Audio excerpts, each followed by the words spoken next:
Partisipasi keluarga cendana dalam dukungan pasangan calon gubernur dan wakil gubernur DKI Jakarta memantik aneka pertanyaan dan juga berbagai analisa. Ya, apakah keikutsertaan keluarga cendana itu hanya sebatas partisipasi biasa atau memberi pesan politik tertentu yang mengarah pada rencana besar untuk membangun kekuatan menjelang Pilpres 2019?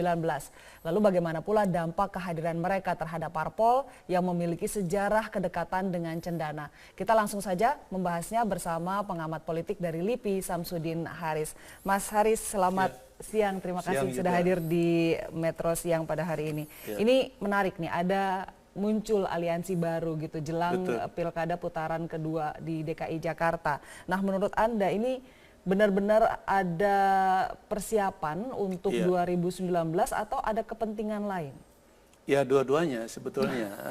Di satu pihak memang keluarga cendana mencoba tampil kembali, mencari peluang di mana sebetulnya. Nah, tampaknya peluangnya itu diundang, mungkin ya, ini dugaan saya, diundang antara lain oleh paslon Anies Sandi gitu, ajak menjadi bagian semacam koalisi atau aliansi gitu.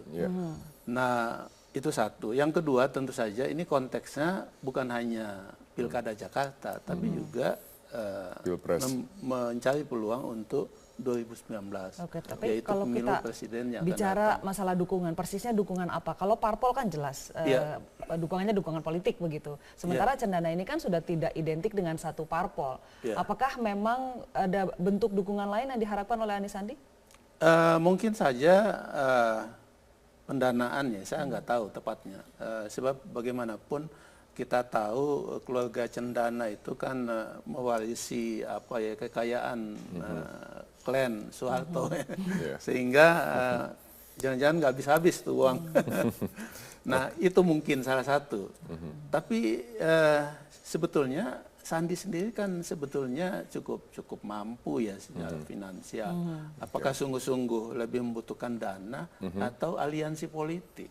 Nah, jangan-jangan ada asumsi yang salah.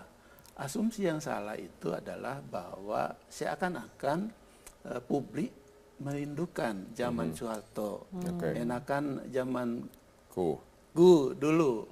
Padahal ini nostalgia yang bagi saya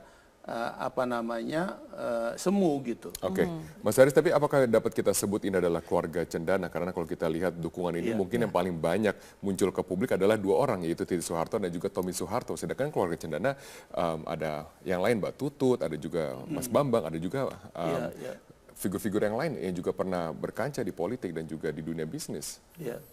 Nah, kalau Mbak Titi tentu saja konteksnya dengan Pak Prabowo ya. Sebab bagaimanapun walaupun beliau sudah berpisah, tapi kan masih ada hubungan yang sifatnya untuk konteks politik.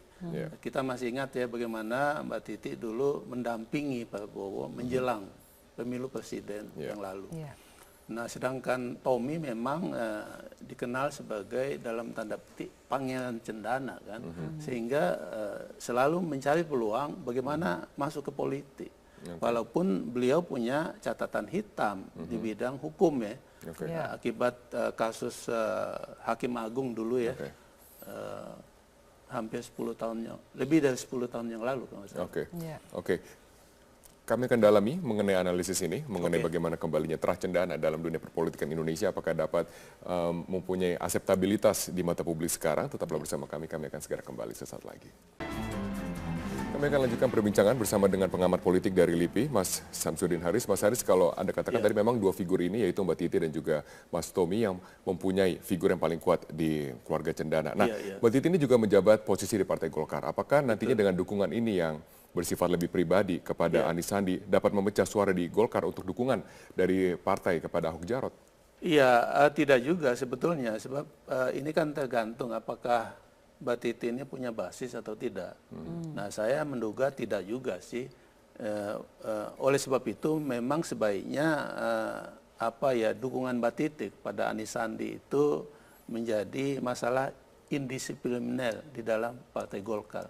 Sebab bagaimanapun sikap DPP itu kan sudah jelas mendukung pasangan Pak Ahok dan Jarot. Jadi dampaknya tidak banyak suara yang akan lari ke Dampaknya tidak banyak nomor juga. 3. Ini konteksnya lebih pada hubungan personal antara Anies Sandi dan Mbak Titi itu sendiri, ketimbang katakanlah membawa gerbong dukungannya atau basis masanya Mbak Titi pada Anies Sandi. Oke, jadi kalau kita hitung misalnya nih ya, untung ruginya untuk Anies Sandi dari aliansi baru yang timbul ini, lebih banyak untungnya atau lebih banyak ruginya? Anda melihatnya seperti apa?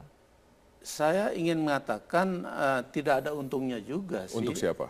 Untuk Anies Sandi dengan dukungan keluarga Cendana. Mengapa, Pak? Ya bagaimanapun kita tahu semua bahwa rezim Soeharto dan keluarga Cendana itu kan masa lalu yang kita tinggalkan. Makanya 20 tahun yang lalu, 98, kita meninggalkan sistem yang dibangun oleh Pak Harto. Nah, mestinya itu yang menjadi memori publik ya, yang menjadi titik tolak bagi pemilih. Nah, oleh sebab itu bagi saya dukungan klan Cendana pada Anies Sandi itu justru tidak produktif. Jangan-jangan ini menggerogoti suara Anies Sandi ketimbang meningkatkan atau melipat gandakannya. Oke, kalau gitu Anda katakan tadi ini mempunyai jangka yang lebih panjang dari Pilgub 2017 pada saat ini. Lalu apa kira-kira yang akan diincar dari mereka keluarga Cendana pada saat pemilihan presiden di 2019? Karena pemilihan presiden akan berbeda, pemilihan legislatif dan pemilihan presiden di hari yang sama.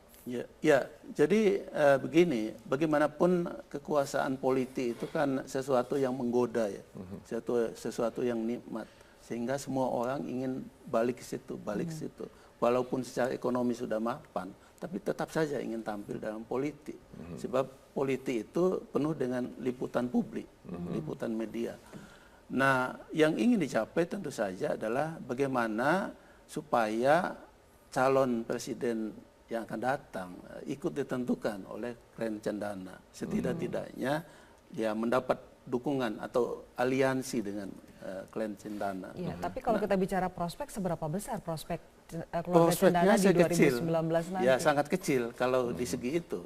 Tapi namanya politik, ya peluang ada saja dengan katakanlah memanfaatkan kelompok-kelompok yang katakanlah radikal, bisa mungkin memanfaatkan kelompok-kelompok yang tidak suka dengan kepemimpinan Jokowi JK.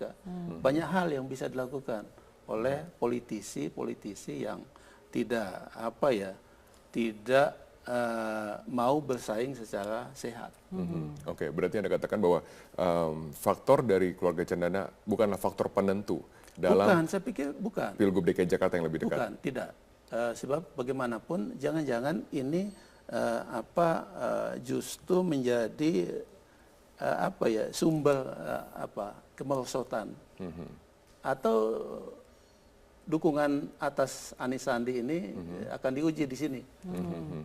Oke, bagaimana jika yang memang gini, banyak orang menilai bahwa jika keluarga Cendana masuk akan balik seperti zaman Soeharto, tapi kan ini tidak semerta-merta seperti itu karena zaman yang sudah berbeda. Oh iya tentu saja, sebab soal sistem otoriter itu kan bukan masalah kita, masalah dunia, dan itu di banyak bagian dunia sudah ditinggal.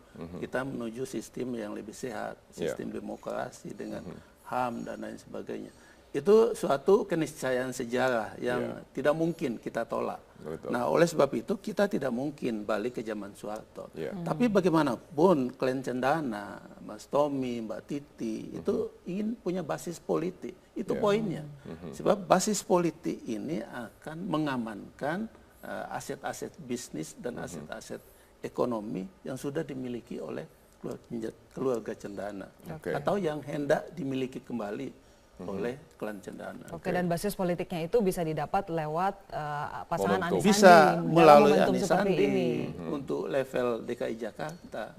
Mungkin juga melalui pemilihan presiden untuk konteks nasional. Yang pada tahun 2019 itu akan dilakukan bersama-sama dengan pemilu legislatif.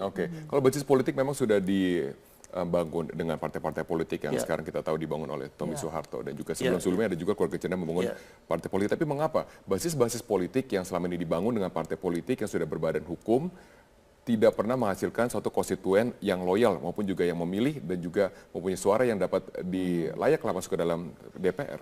Iya, itu saya menduga ya akibat pengalaman pahit bangsa ini dengan zaman Pak Harto ya.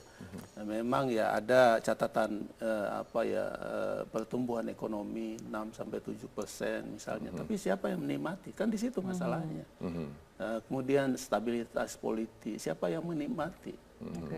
Dan lain sebagainya. Oke, Anies ingin memunculkan sosok pemimpin itu harus bisa merangkul semua pihak. Betul. Itu. Nah, apakah image itu yang ingin coba dimunculkan dengan membuat aliansi baru dengan Cendana berhasil atau tidak? Saya kira tidak juga ya, sebab aliansi dengan semua pihak itu tidak mesti melibatkan klan Cendana di situ ya. Walaupun itu juga sah-sah saja, nggak ada yang salah di situ ya. Tapi saya ingin mengatakan bahwa dalam konteks upaya meningkatkan dukungan pada putaran kedua, jangan-jangan ya ini justru tidak membantu gitu loh. Itu yang ingin saya katakan. Kita akan lihat hasilnya nanti di 19 April ya. Baik Mas Haris, terima kasih banyak sudah di Metro Siang pada hari ini.